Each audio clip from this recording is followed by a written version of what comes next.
Let's learn today. આજે આપણે વાતાવરણ એટલે કે એટમોસ્ફિયર જોઈશું કે પૃથ્વીની ચારે બાજુ વીંટળાયેલા આવેલા હવાના આવરણને વાતાવરણ કહે છે. તો કે વાતાવરણ રંગહીન, સ્વાદરહિત, વાસરહિત કે વાતાવરણ એ પારદર્શક છે.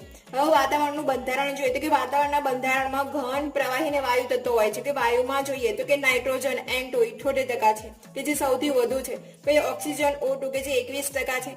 આર્ગન AR એટલે કે 0.93% છે. પછી કાર્બન ડાયોક્સાઇડ CO2 કે 0.03% છે. હવે એમાં જોઈએ કે neon Ne, helium He, ozone O3, hydrogen H2, methane CH4, krypton Kr અને ઝેનોન કે Xg કે હલકા વાયુ છે કે 0.4% કે વાતાવરણમાં પ્રમાણ છે. પછી કાર્બન ડાયોક્સાઇડ કે સૌથી ભારે વાયુ છે કે તેની સપાટીથી જોઈએ તો કે 20 કિમીની ઊંચાઈ આવેલો છે.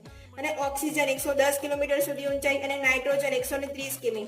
હવે પૃથ્વીની સપાટી આશરે 15 થી 50 સુધી કે જોઈએ તો કે ઓઝોનનું પોડ આવેલું છે. Thank you.